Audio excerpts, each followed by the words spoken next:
Y nos quedamos en este cuadro. El día de ahora vamos a ver básicamente funciones del sistema simpático y parasimpático. Les dije que leyeran este cuadrito, pero pues no lo tuvieron. Entonces, quedamos que la activación del simpático incrementa las funciones viscerales. ¿Ok?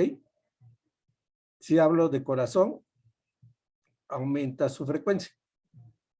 Si hablo de pupila, dilata la pupila. Necesito mayor cantidad de luz. Y el parasimpático, si ustedes se dan cuenta del lado derecho, dice disminuye las funciones viscerales en estado de reposo. Si la persona está dormida, piensen siempre en un bebé, en un niño que está dormido, para sacar las funciones simpáticas y parasimpáticas. ¿Ok? Les voy a poner un ejemplo. Un niño va corriendo a toda velocidad por el parque. Otro niño está dormido. La pregunta es, ¿cuál es la acción del simpático sobre estos niños? ¿Quién está bajo acción simpática? ¿El que va corriendo o el que está dormido?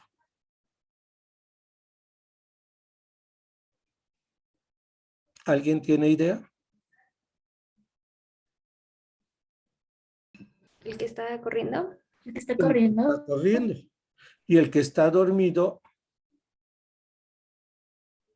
pues no está bajo la acción simpática, está bajo la acción parasimpática. ¿Estamos? La pregunta es, si el niño que está dormido está bajo una acción parasimpática, ¿cómo están sus vasos sanguíneos periféricos? O los que están en piel.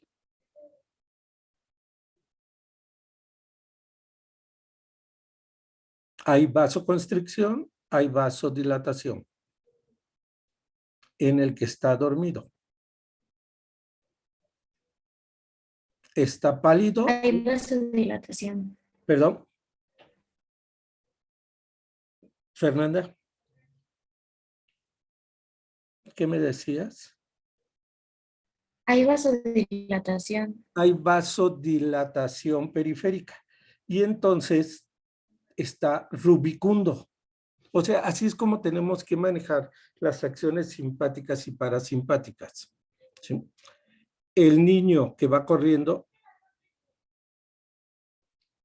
toda su sangre es enviada a los músculos, va corriendo. ¿Ok? Y entonces su piel está pálida. No va a estar rubicunda. En cambio, el que está dormido, la piel es un reservorio sanguíneo. Entonces los vasos se dilatan, entran en vasodilatación y todo está rubicundo, está descansando. ¿Ok? El que está dormido, su corazón late muy lento. El que va corriendo late muy rápido. Entonces decíamos la clase pasada, las acciones parasimpáticas son, me debo imaginar a una persona en estado de reposo. Y es el sistema que vacía todo. ¿Ok? Excepto sudoración y eyaculación. Porque les van a preguntar así, ¿sí? ¿Qué acción tiene el simpático sobre tal órgano? Y tengo pues dos opciones, o me los aprendo de memoria o aprendo a razonar las funciones de cada una de estas divisiones. Entonces, parasimpático, sistema de reposo y vaciamiento. Incrementa las funciones solo para vaciarlas. Simpático, incremento de las funciones. ¿Ok? Los mediadores químicos ya los vimos. Todas las neuronas preganglionares, sean simpáticas o parasimpáticas, preganglionares liberan acetilcolina. Lo que varía es la postganglionar. En el simpático libera adrenalina y en el parasimpático también libera acetilcolina. Doctor, disculpe que lo Sí, moleste. Hay un compañero que está en sala de espera. ok, déjame ver.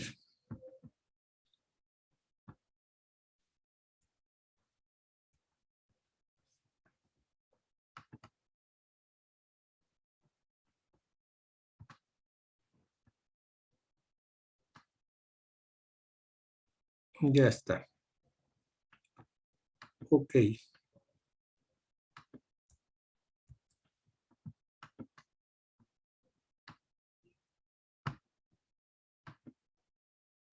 Bien. Entonces decíamos, en el simpático y parasimpático siempre hay una preganglionar, una neurona preganglionar y una postganglionar. Quedamos que en el sistema simpático la neurona preganglionar es pequeña porque va de la médula espinal a el tronco simpático o cadena simpática.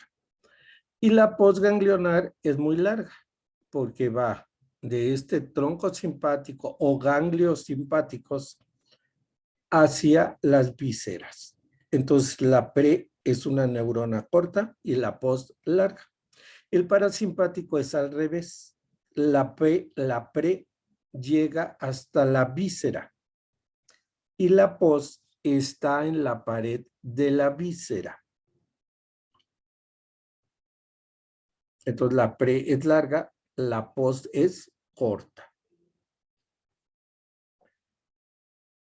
Y lo que habíamos mencionado, en el simpático los centros nerviosos se encuentran en la médula tóraco-lumbar y en el parasimpático en el tallo cerebral y la médula sacra. Entonces, si ustedes observan esta diapositiva, ¿sí? De hecho las acabo de incorporar a la presentación, observen aquí la médula oblonga y luego veo la médula espinal. Y veo cómo desde el segmento torácico 1 hasta L2, L3, aquí tengo el núcleo intermedio lateral. ¿Okay? Y el núcleo intermedio medial. ¿Se acuerdan? Era las astas laterales de T1 a L2, L3. Y entonces estas neuronas, vean, salen de la médula espinal y se dirigen hacia el tronco simpático.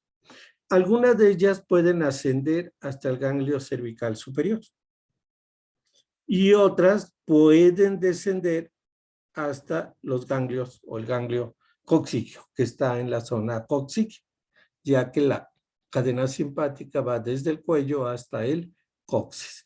Entonces, una gran avenida por la cual si yo quiero una acción simpática en estructuras cefálicas, pues me voy hasta el ganglio cervical superior. Si la quiero en estructuras inferiores, incluso por debajo de la pelvis, me voy hasta su último ganglio en esta región. Y de ahí, pues saldrán las postganglionares que viajarán por pues, los nervios raquídeos, los nervios espinales. Y ya sabemos que esos nervios espinales van a formar, ¿sí?, plexos. ¿Sí? Y los plexos pues van a dar origen a nervios periféricos que van a llevar a esas postganglionares hasta donde deban llegar. Quiero ir al tercer dedo de mi mano derecha, pues hasta allá va la postganglionar. O quiero ir hasta la planta del pie, hasta ahí va a ir la postganglionar. ¿Ok? Porque recuerden que vísceras hay en todos lados. Entonces aquí confirman ustedes que la pre es muy corta y la post es muy larga. ¿Sí? Voy a ir hasta las vísceras de mi mano o de la planta del pie. Pues la postganglionar es larguísima. Bien. Entonces aquí ven pre, vean que en todos los ganglios de la cadena simpática me van a liberar acetilcolina. Y las rojas son las post. Ellas van a liberar adrenalina, porque estamos hablando de sistema simpático. Si yo veo en este esquema, está un poco apretado, pero ustedes lo pueden ver muy bien, incluso cuando les mandé la presentación. Por un lado veo al simpático. Aquí veo al tallo cerebral y veo la médula espinal. Veo las astas laterales de los segmentos toracolumbares y cómo mandan información a la cadena simpática. Vean, a los ganglios celíacos, a los mesentéricos superiores e inferiores. Estos ya los vimos. Entonces, la preganglionar termina en la cadena simpática o termina en alguno de estos grupos ganglionares. Y luego de ahí sale la post. Vean, por ejemplo, me voy a vísceras craneales. Pues la postganglionar es la que va a ir al músculo dilatador de la pupila. ¿Para qué? Para que genere midriasis. Esa es una acción simpática. Y entonces ustedes van a ir viendo aquí cuáles son las acciones, ¿sí? Vean, voy al cuerpo ciliar, voy a los vasos cerebrales, voy a la glándula lagrimal o las glándulas nasales. Entonces, cada una de estas neuronas, a donde llegue, va a ejercer una acción de tipo simpática. Por el otro lado, tengo al parasimpático. Recuerden que hablamos de que todas las vísceras tienen acciones, la mayor parte de ellas, o simpáticas o parasimpáticas. Tienen una doble inervación, ¿sí? La mayor parte de ellas. ¿Ok? Hay algunas vísceras en específico que solo tienen una inervación. Por ejemplo, si yo veo aquí al músculo dilatador de la pupila, básicamente le está llegando el sistema simpático, pero no le llega el parasimpático. ¿Ok? Entonces, el parasimpático tiene acción nula sobre esa víscera, aunque sea un simple musculito. En cambio, vean el músculo constrictor pupilar para la miosis. No le llega simpático, pero le llegan fibras parasimpáticas. Y entonces, cuando el parasimpático actúe, se genera la miosis, la constricción pupilar. Sin embargo, vean ustedes que hay glándulas, por ejemplo, o otras vísceras que les llega inervación simpática e inervación parasimpática. Entonces, ustedes pueden ver en este cuadro, la mayor parte de mis vísceras tienen esta doble inervación. Solo algunas tienen o simpáticas o parasimpáticas.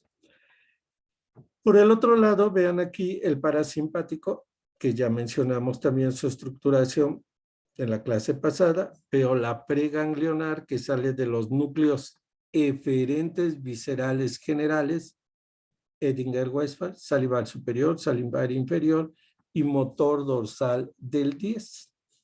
¿Ok? Esa es la columna eferente visceral, ¿sí? Eferente visceral general. Y en la médula sacra, vean aquí, S2, S3 y S4 dan origen a neuronas preganglionares parasimpáticas. Entonces, este es el sistema cráneo-sacro. Sus neuronas son muy largas, llegan generalmente a las paredes de las vísceras. Y entonces las verdes son muy cortas, sumamente cortas. ¿Ok? Porque están a veces dentro de las vísceras. Ahorita vamos a ver algunos ejemplos. Aquí veo, ¿verdad?, una víscera. Sí. Veo que esta víscera puede mandar información aferente visceral general al ganglio de la raíz posterior y llevarla incluso al asta lateral directo.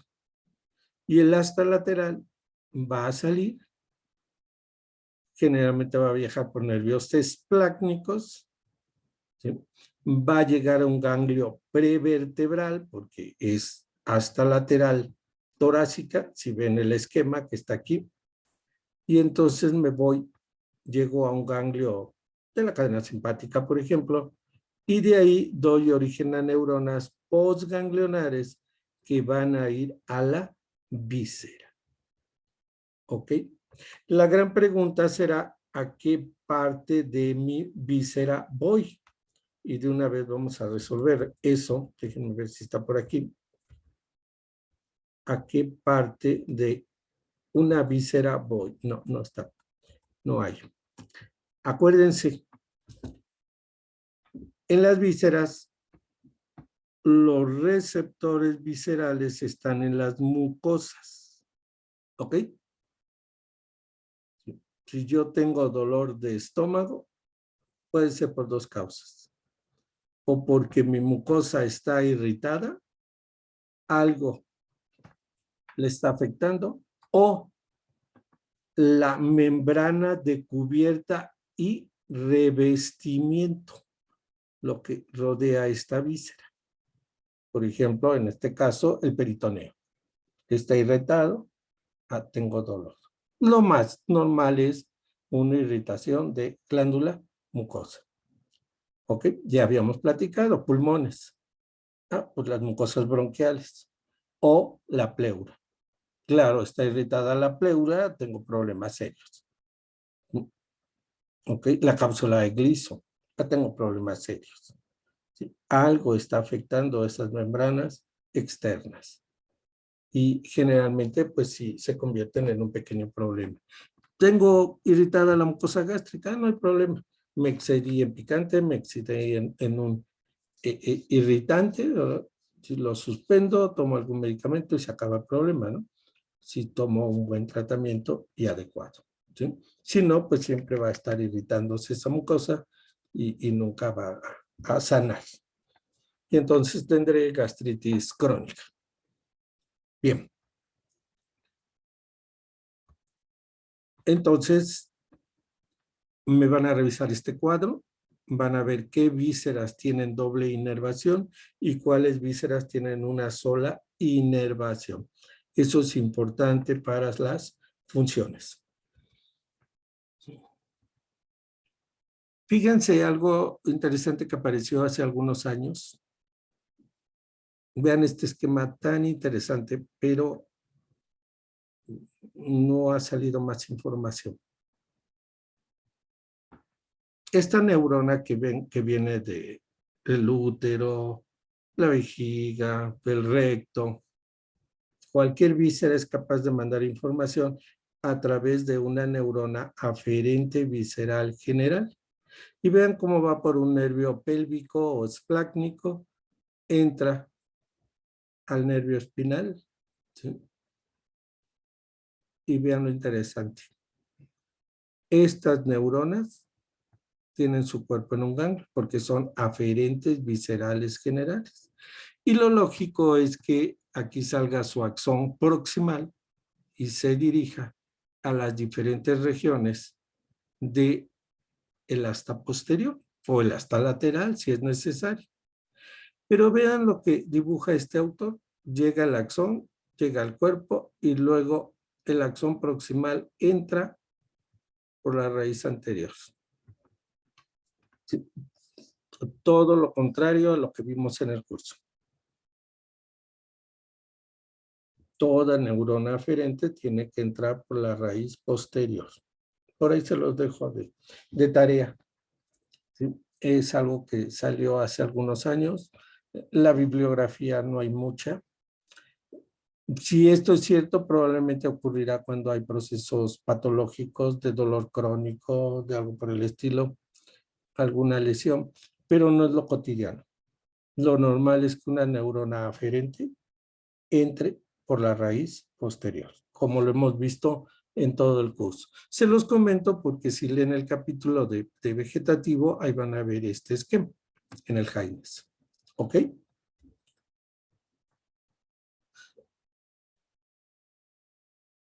Hemos platicado y platicamos en la primera parte de la clase anterior, las vías aferentes siempre llegan al núcleo de las solitario. Y de ahí la información se puede pasar al núcleo motor dorsal del 10, se puede pasar al núcleo ambiguo, ¿sí? O incluso bajar hasta médula espinal para ir a terminar a los núcleos de la columna intermedio lateral. O la otra era pasar la información a formación reticular. Sin embargo, como estamos viendo neurovegetativo, alguna información, por ejemplo, del seno carotídeo, aquí está, o del seno aórtico. Si es del seno carotídeo, la neurona aferente viaja por el nervio glosofaríngeo. Llega al núcleo de la solitario y le avisa. Y este núcleo de la solitario tiene que mandar información, por ejemplo, al núcleo motor dorsal del 10.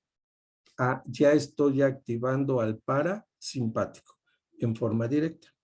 O mando la información a estas laterales toracolumbares para activar al simpático y generar respuestas, fíjense, a nivel vulvar en un centro vital, ¿sí? Respuestas, aquí lo vemos, ¿sí? De acciones parasimpáticas o de acciones simpáticas. ¿Ok? Entonces, dependiendo de lo que yo recibí de información en el seno o corpúsculo carotídeo o aórtico, lo mando al núcleo de la solitaria. Y él lo puede mandar al parasimpático o al simpático. ¿Y qué me va a generar? Respuestas. Por ejemplo, aquí, aumento de la frecuencia cardíaca, perdón, disminución de la frecuencia cardíaca, disminución de la TA. Son respuestas de tipo parasimpáticas. O si yo recibí otra información, entonces necesito aumentar la frecuencia cardíaca o la TA. Y entonces lo mando al sistema simpático. Así es como funciona esto. ¿Ok? Respuestas hipotalámicas, respuestas de tallo cerebral, respuestas de formación reticular, ¿sí? Y todas van a generar acciones o simpáticas o parasimpáticas. ¿De acuerdo? Aquí simplemente es para que vean ustedes las vías somáticas que ya vimos, un sistema piramidal y extrapiramidal, una neurona. Sistema simpático, dos neuronas, una pre, otra post, vean el músculo liso, ¿sí? El relevo en un ganglio paravertebral. O el parasimpático, por ejemplo, el núcleo motor dorsal del 10, y vean cómo llego a un ganglio intramural, o sea, que está en la pared de la víscera. Y de ahí sale la post, en la misma pared, y va pues a la víscera correspondiente. ¿Ok?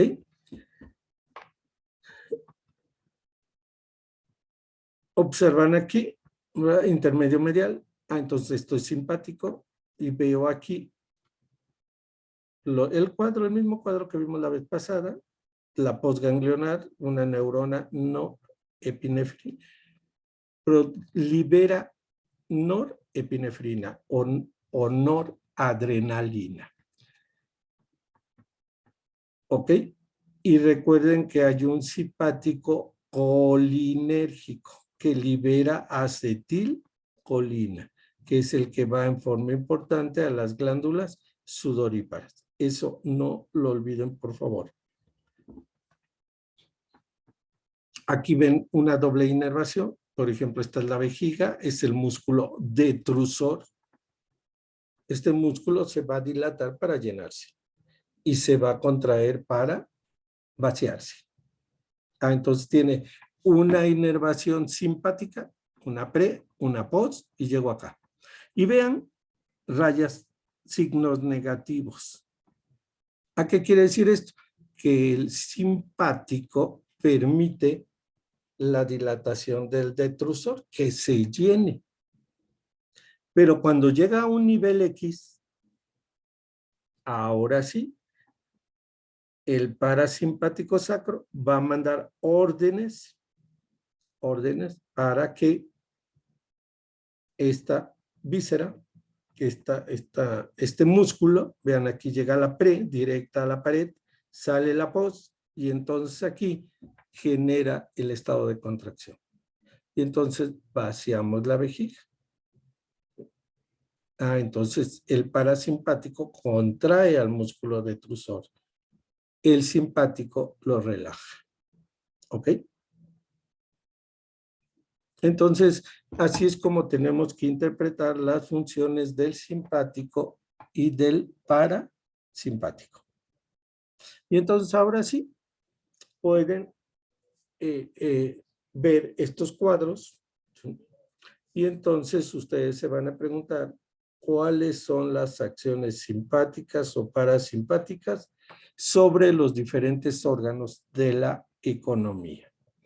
Y entonces es muy simple, se van a aprender estos cuatro. Vean, músculo radial del iris, o sea, el músculo dilatador de la pupila.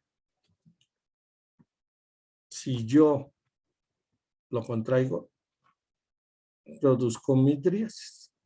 ¿Qué es la midriasis? Es la dilatación pupilar.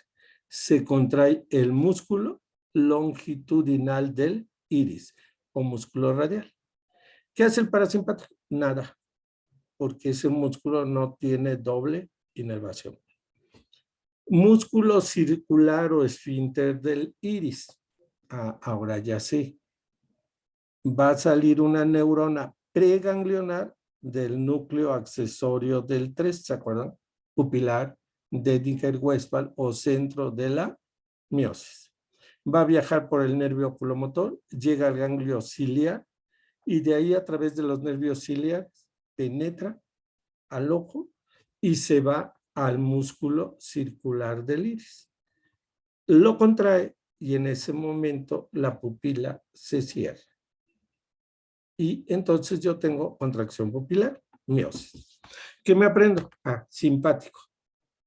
Inerva al radial del iris para producir midriasis. Parasimpático. Inerva al músculo circular del iris para producir miosis. Y entonces tengo el reflejo de la miosis y el reflejo de la midriasis. Recuerden, un simple rayo luminoso va a ser capaz de contraer o relajar a cualquiera de estos músculos. Lo vimos en vías reflejas visuales. ¿Ok? A veces acciones hipotalámicas generan ese mismo efecto. En pacientes que, por ejemplo, están inconscientes. ¿Sí? ¿Ok? Sin que yo les lance un rayo luminoso. Ellos van a tener una respuesta visceral. Por ejemplo, si están en un estado vegetativo. Bien. Si observan y se acuerdan, el músculo ciliar también está inervado por el núcleo de Edinger-Westphal. ¿Sí? Y si actúa si actúa el parasimpático, si se activan las neuronas de este núcleo, el músculo ciliar se contrae. Y al contraerse, ¿sí?, los ligamentos suspensorios se dejan de estar tensos y entonces el cristalino se abomba. Y entonces, bajo una acción de este tipo, ¿sí?, yo puedo tener enfoque de objetos cercanos. Entonces, las acciones parasimpáticas sobre los músculos lisos del ojo son miosis y contracción del músculo ciliar. Este músculo sí tiene una inervación simpática. Vean, relajación muscular, ¿sí?, facilitando el aplanamiento del cristalino para el enfoque de objetos lejanos. O sea, si no está actuando el parasimpático, va a actuar el simpático. ¿Ok? Y entonces relaja el músculo y al relajar el músculo se tensa los ligamentos suspensorios y el cristalino se aplana. Lo jala y lo aplana. ¿Ok?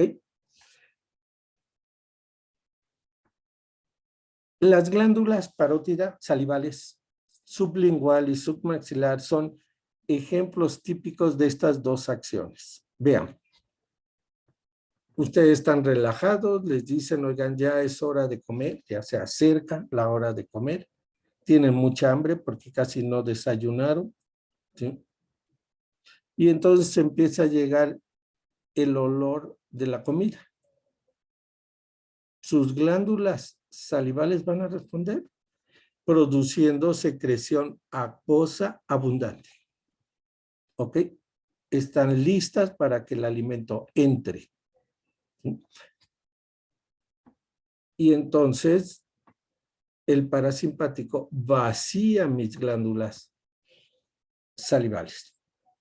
Ahora vean, imagínense una acción en la cual les dicen, dame tu celular. Y ponen aquí algo en su frente. ¿Sí? También el simpático actúa sobre las glándulas salivales. Y llegamos a la casa y decimos, oye, dame tantita agua porque traigo la boca seca, ¿sí? Amarga. Porque el simpático actuó sobre estas glándulas y vean, generó una secreción espesa. Ya empezaron los receptores por la activación de receptores alfa.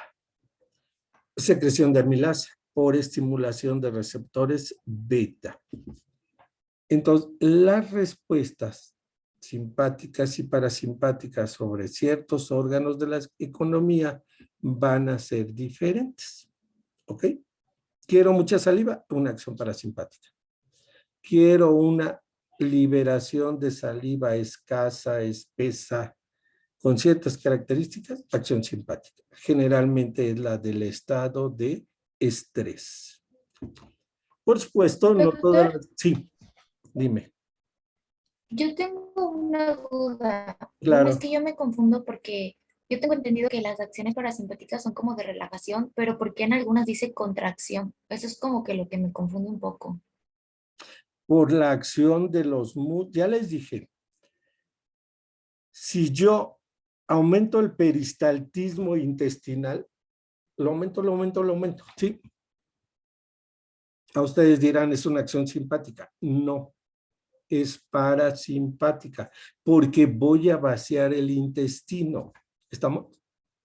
Van a tener examen, es última oportunidad, no estudiaron, entran en un estado diferente, ¿sí? Y entonces les da diarrea. ¿Ok? Entonces, o comieron algo raro, mucha grasa, etcétera, generan aumento de ese peristaltismo para vaciar. Pues lo mismo pasa en otras vísceras, ¿sí? Acuérdense que en el ojo quedamos, porque aquí está contracción, que los músculos son esfinterianos, están alrededor de esa olla que es el globo ocular.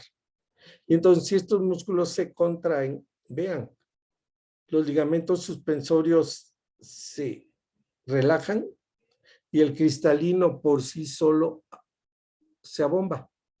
Entonces, la acción parasimpática es contraer al músculo para que el cristalino se abombe. El músculo ciliar para el enfoque es este.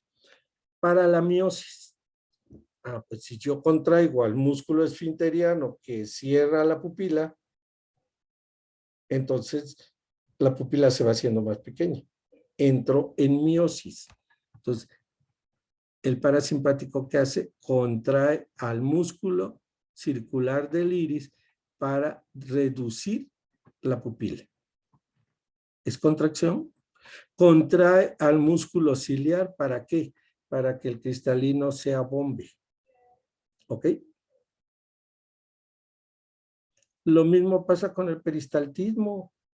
El músculo va a estar en actividad. ¿Sí?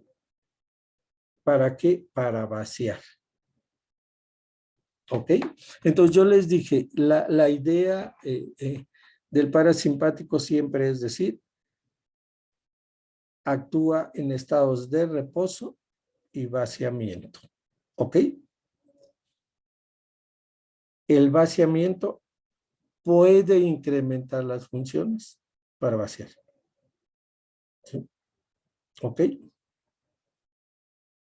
Entonces, por ejemplo, yo les digo ureteros. Ah, pues voy a vaciar, ¿sí? La vejiga. Perdón, no la vejiga, los riñones.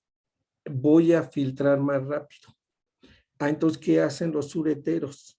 Bajo acción parasimpática. Empiezan a contraerse más rápido. Y vacían hacia la vejiga. Entonces, a veces nos cuesta trabajo entender eso. ¿Por qué voy a incrementar la función para vaciar? Ah, ok, si vacía, la acción es parasimpática. Así nada más. ¿Ok? Eso es lo que ahorita se tienen que aprender ustedes y manejarlo de esa manera para que no se confundan en un examen. Por eso estamos revisando esto. ¿Sí? ¿Ok? Y así no lo vamos a aprender nada más. Ya cuando lleven fisio, ya cuando lleven farma, pues conocimientos se van a ampliar mucho más. Pero van a necesitar otro tipo de conocimientos para comprender perfectamente esto. ¿Sí? ¿Ok? Entonces hagan de cuenta que esta clase es de kinder. ¿Sí? Bueno, es de pregrado, pues, a nivel de neuroanatomía. Van a llevar fisio, van a llevar farma, y entonces sí van a tener que aplicar sus conocimientos muy bien, porque muchas de estas acciones, por ejemplo en farma, son contraindicaciones o efectos secundarios para utilizar un medicamento. ¿Ok? Y entonces yo me tengo que aprender esas acciones de los medicamentos. El 90% de los medicamentos actúa sobre, no 90, un 80% de los medicamentos que ustedes van a utilizar actúan sobre neurovegetativo. ¿Ok? Y entonces si yo doy un medicamento para el corazón y aumentar la frecuencia, tengo que saber qué efectos adversos secundarios voy a tener bajo esa acción simpática, porque al fin de cuentas, ese medicamento lo que va a hacer es una acción simpática. Y no nada más va a actuar en el corazón, va a actuar en muchos lados. ¿Ok? Y entonces les dicen, este medicamento lo puede producir midriasis, o puede producir miosis, ¿sí? O puede aumentar el peristaltismo, o puede disminuir el peristaltismo, les puede producir resequedad de boca. Esas son las acciones o efectos secundarios. De hecho, farmacología va a empezar su curso con una clase de neurovegetativo. Así ha estado estructurado toda la vida.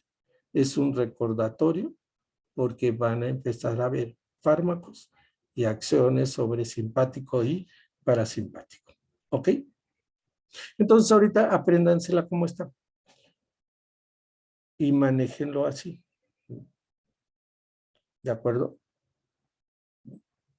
Contracción no significa acción simpática, porque si fuera acción simpática, esto sería relajación y esto sería contracción. Y están viendo ustedes que no, ¿de acuerdo? Que tengo contracción tanto en el simpático como en el parasimpático. Entonces mejor me aprendo las acciones como están aquí. Parasimpático, contracción pupilar, activa al músculo circular del iris, que se produce miosis, ya.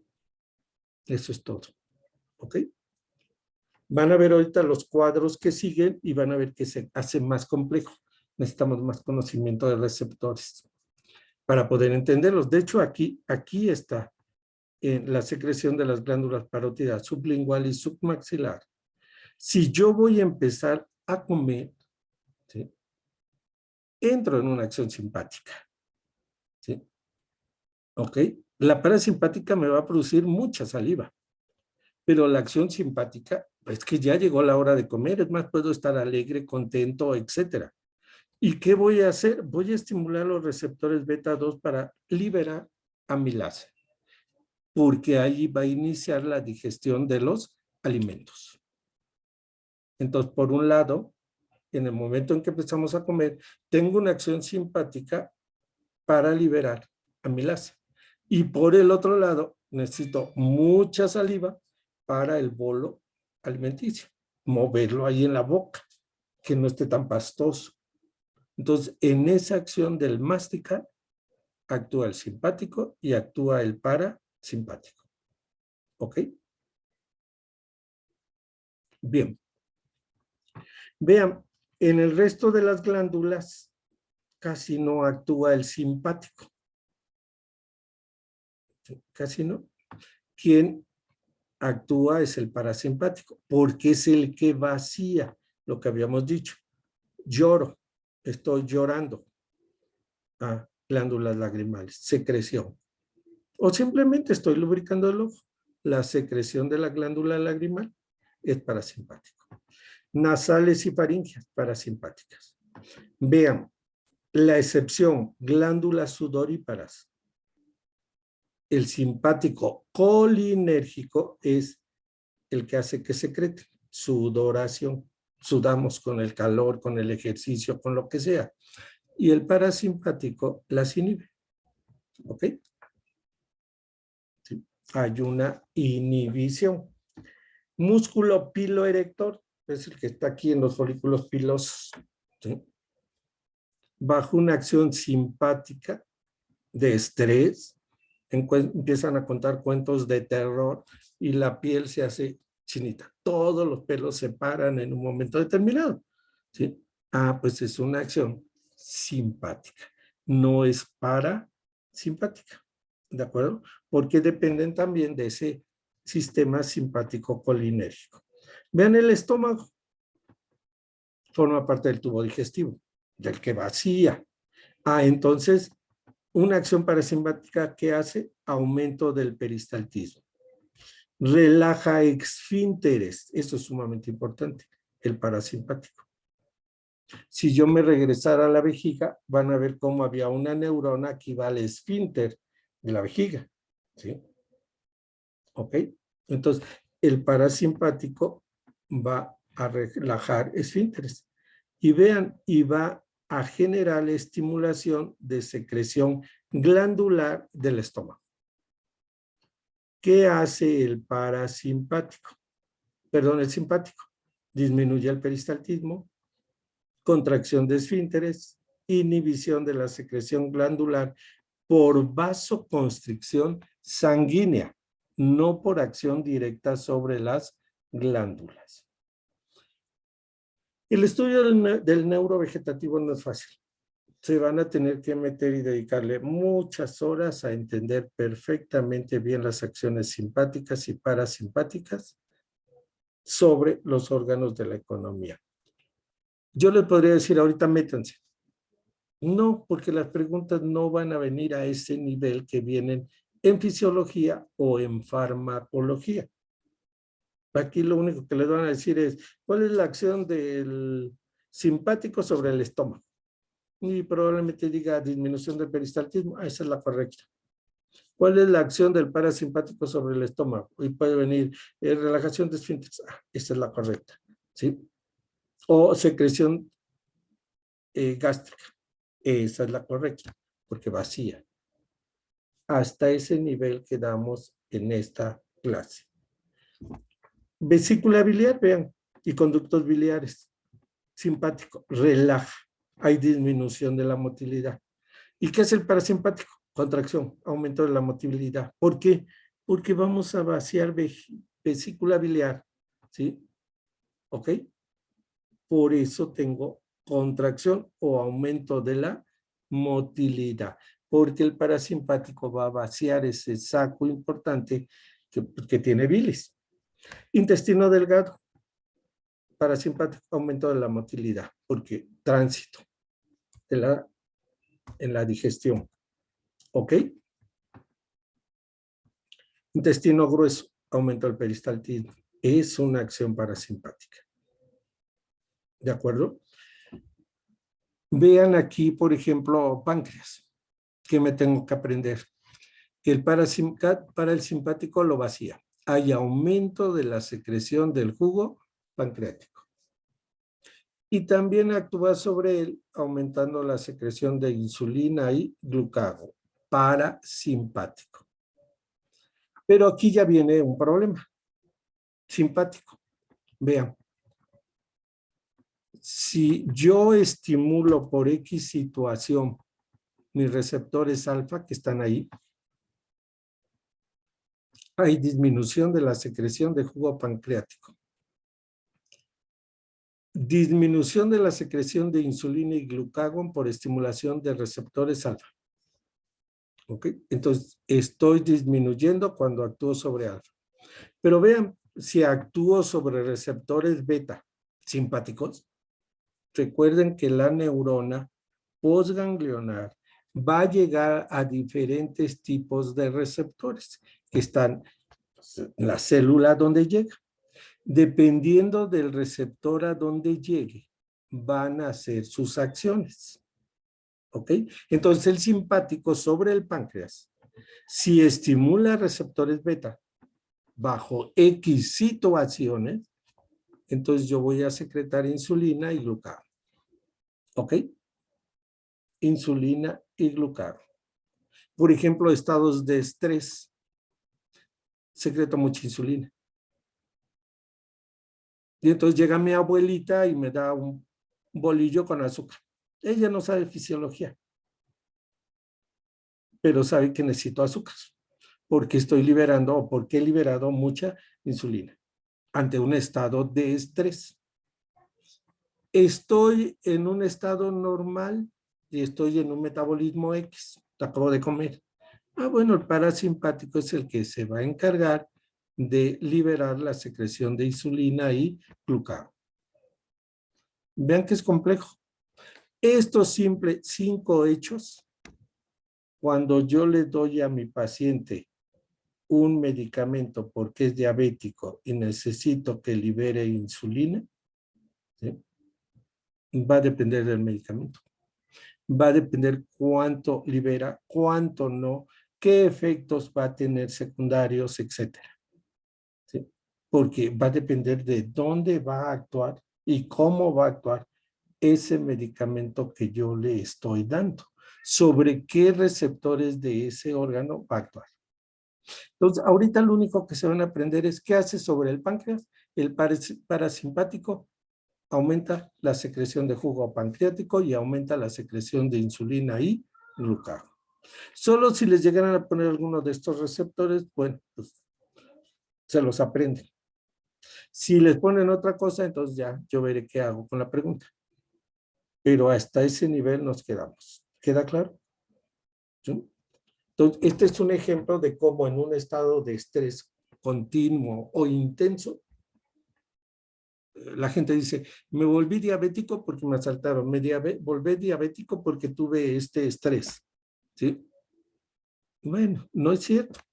Se volvió diabético por otras cosas, pero él lo atribuye a la actividad de, aunque no sepa, de ese estado de estrés. Bien, vean médula suprarrenal, hay que vaciarla. ¿Qué libera? Adrenalina. Entonces, ¿de quién es territorio? Del simpático.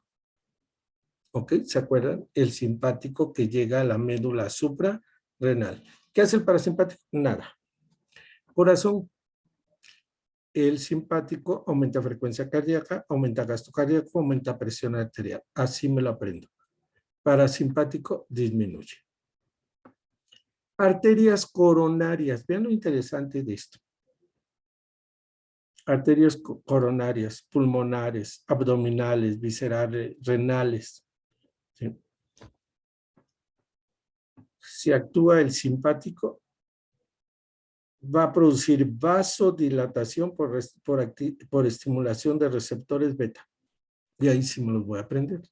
Y vasoconstricción por estimulación de receptores alfa. ¿Qué hace el parasimpático? Siempre produce vasodilatación. ¿Ok? ¿En dónde esté? ¿Queda claro? Esto es sumamente importante, por ejemplo, en arterias coronarias. Las arterias coronarias, imagínense que voy a correr 100 metros planos. Estoy en una competencia. Entro en un estado simpático, pero se deben activar mis receptores beta, porque voy a correr. Y necesito que las coronarias entren en vasodilatación. ¿Ok? Si no, me voy a infartar. A los 3, 4 metros caigo en un infarto. ¿Ok?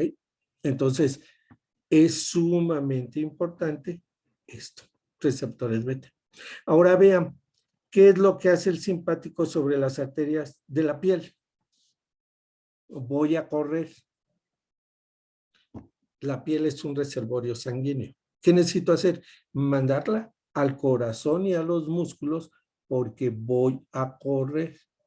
Y entonces, en el momento en que dicen, tomen su posición, ¿no?, en sus marcas, ya estoy en una actividad simpática seria, en la cual mis coronarias deben estar en vasodilatación y las arterias de mi piel en vasoconstricción, porque necesito toda la sangre en el corazón y en los músculos para correr. ¿Ok? Si no, pues no voy a correr. O si fallan las coronarias, me voy a infartar. Entonces yo me tengo que aprender que el simpático sobre arterias coronarias y sobre pulmonares, abdominales, vísceras. Vean, vísceras. ¿Sí? Me voy, acabo de comer y entro a nadar. Es el mismo ejercicio. ¿Sí? La sangre va a estar en mis vísceras porque estoy en un metabolismo, pero al mismo tiempo estoy nadando, estoy haciendo ejercicio. Entonces puedo tener problemas por estas acciones de tipo simpáticas y me puedo ahogar. ¿Ok? Entonces, por eso no es recomendable ir a nadar después de terminar de comer. Claro, si no me voy a jugar y me están vigilando, pues no pasa nada. ¿Sí? Pero si realmente voy a nadar y hacer un ejercicio intenso, voy a tener problemas. Puedo tener problemas serios. Tiroides, simpático, aumento del metabolismo basal. ¿Qué hace? Pues libero hormonas tiroideas. Y entonces, recuerden que esa es la función de la tiroides, aumentar el metabolismo basal. Esto es una acción simpática. Disminuirlo es una acción parasimpática. Glándulas suprarrenales, vean, simpático, liberación de catecolaminas. Parasimpático, inhibición. Vean, activación de la glucogenólisis. El parasimpático que hace sobre suprarrenales va a activar la glucogenólisis para romper glucógeno y producir glucosa. Hígado, simpático, glucogenólisis. Glucógenogénesis, eso es lo que hace el parasimpático sobre el hígado. Entonces, yo voy a tener ciertas acciones simpáticas y parasimpáticas sobre esta glándula. Músculo bronquial, voy corriendo, debe entrar en broncodilatación.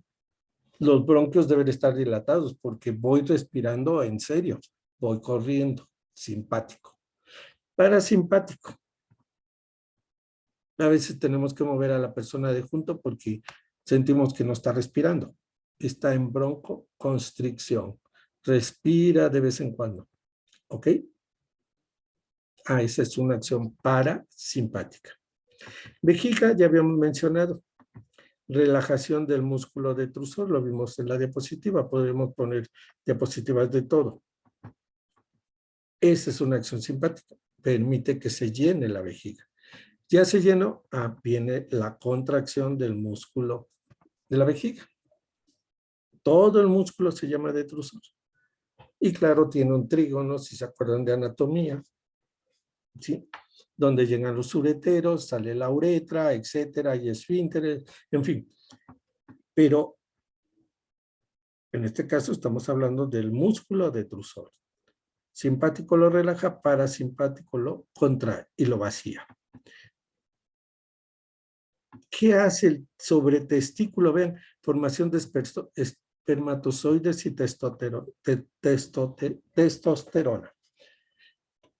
Parasimpático, liberación de ellos. Ok, formación, liberación. Útero, parasimpático, contracción del músculo uterino, relajación del músculo uterino. Aunque recuerden que básicamente, sobre todo en el estado de parto, quien actúa en forma importante es la oxitocina. Pero en estado normal, ¿sí?, también puede actuar un simpático y un parasimpático. ¿Ok? Glándulas sudoríparas, ya quedamos simpático, colinérgico, sudoración, inhibición. Creo que estaba por allá arriba. Bien. Luego vienen dos cuadros.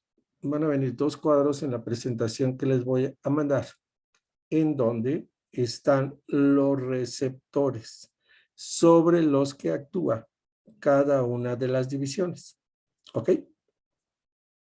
Bueno, nada más es para que las conozcan. ¿Sí? Nada más es para que las conozcan. Claro, si se las quieren aprender, se las pueden aprender. ¿Sí? Vean, vasos coronarios sanguíneos. Vasodilatación, si se activan los receptores beta 2. Vasoconstricción, si se activan los receptores alfa 1 y alfa 2. ¿Ok? Esto es sobre vasos coronarios. ¿Quién lo hace? El simpático. Parasimpático, ¿qué produce? Constricción de vasos coronarios. ¿Ok? Y así van a ver ustedes sobre muchos vasos, sobre todo aquí hay vasos. ¿Sí? Van a depender del tipo de receptores que se van a estimular. Es nada más un ejemplo de algunas vísceras y cómo, si aquí el parasimpático produce vasodilatación, ¿por qué el simpático produce lo mismo? Y puedo ir viéndolo igual, ¿sí? Depende del tipo de receptor en donde actúe la neurona postganglionar. ¿Ok? No la pre, la postganglionar. Y recuerden que todos los tejidos tienen infinidad de receptores. Todas. Todas las membranas celulares tienen todos los tipos de receptores. ¿Ok? Entonces, nada más para terminar, me acuerdo mucho cuando dábamos consulta hace 20, 30 años, ¿sí? Muchos años. Y me remoto a esa época porque si un niño tenía cólicos, le dábamos pipensolato. ¿Sí? Ahí van sus gotitas para los cólicos. Ya hasta las abuelitas sabían. Estamos hablando de una época de oscuridad, hace 30 años. Un buen día se descubre perfectamente bien las funciones de estos receptores. Los pediatras los conocen y en ese momento se prohíbe totalmente el uso de X gotas para los cólicos. Es más, ni se deben usar. La industria que fabrica biberones y chupones tiene que modificar sus chupones para que sean anticólicos. ¿Sí? Entonces, todo se modificó en base al conocimiento de cómo funcionaba X medicamento y qué efectos secundarios daba que los médicos ni por aquí. Entonces, ustedes paulatinamente van a ir viendo que hay medicamentos que se utilizaron durante mucho tiempo y un buen día se descubre que eran peores sus efectos secundarios, ¿sí?, que el beneficio. Por ejemplo, algo que sacaron del mercado, la ranitidina. Era un medicamento que se utilizaba mucho para gastritis, úlceras gástricas, y era sumamente efectivo, pero tiene muchos efectos secundarios. ¿Y qué pasó? Fuera del mercado.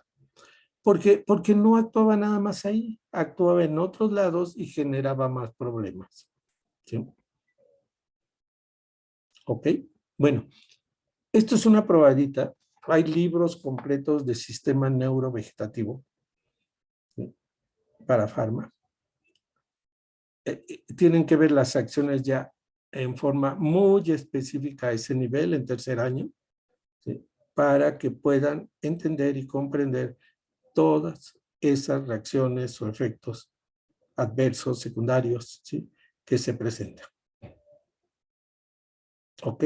Entonces, no nada más es tomar un medicamento por tomarlo. Y a veces va a depender del paciente, hasta del paciente. ¿Sí? Si no es alérgico, si no tiene X problemas que puedan impedir que tome ese medicamento. ¿Ok?